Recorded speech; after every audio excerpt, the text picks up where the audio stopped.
Hi. So ఇప్పుడు చాలా మంది ప్రెగ్నెంట్ లేడీస్ హార్ట్ బర్న్ అంటే ఇక్కడంతా మంటగా ఉంది, ఎక్కువ తేపులు వస్తున్నాయి మేడం అని చెప్పేసి చాలా కామన్ గా కంప్లైంట్ చెప్తూ ఉంటారు అన్నమాట. సో అసలు దీన్ని heart burn and acid reflex అంటారు. సో ఇది ఎందుకు వస్తుంది, దానికి ట్రీట్మెంట్ ఏంటో తెలుసుకుందాం ఇవాళ. ఇప్పుడు హార్ట్ బర్న్ అంటే ఏంటి, మనం తిన్న స్టమక్ లో ఉండే యాసిడ్స్ అన్ని ఇట్లా పైకి రీగజిటేషన్ అవ్వడం వల్ల మనకి హార్ట్ బర్న్ అంటే చెస్ట్ లో మంటగా కానీ పెయిన్ గా కానీ అనిపిస్తూ ఉంటది. చాలా కామన్ గా చెప్తా ఉంటారు. ఎందుకంటే ప్రెగ్నెన్సీలో కొన్ని హార్మోనల్ చేంజెస్, ప్రొజెస్ట్రాన్ అనే హార్మోన్ వల్ల ఇక్కడ ఈసోఫేగస్ అంటే మన మౌత్ ట్యూబ్ కి స్టమక్ కి మధ్యలో ఉన్న వాల్వ్ అనేది కొంచెం లూజ్ గా ఉండిపోయి ఆ యాసిడ్ రిఫ్లెక్స్ అనేది వస్తూ ఉంటది అనమాట. సో దాని వల్ల వాళ్ళకి ఈ హార్ట్ బర్న్ అనేది వస్తుంది. So what are the tips to prevent that అంటే fatty food, spicy food avoid చేయాలి. స్మాల్ ఫ్రీక్వెంట్ మీల్స్ అంటే ఇప్పుడు మనం ఒకటేసారి ఒక 3-4 దోశ తినే బదులు ఒక 2 దోశ తినేసి మళ్ళీ ఒక 2 hours గ్యాప్ లో ఏదో ఒకటి తీసుకోమని చెప్తాం అనమాట.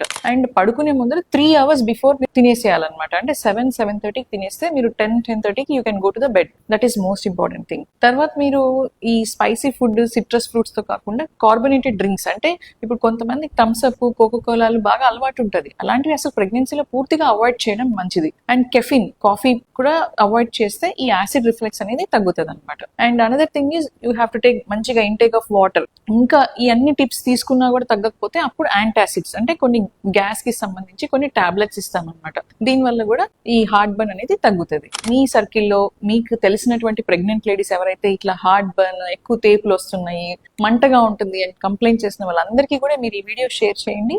It will be helpful for them. Thank you.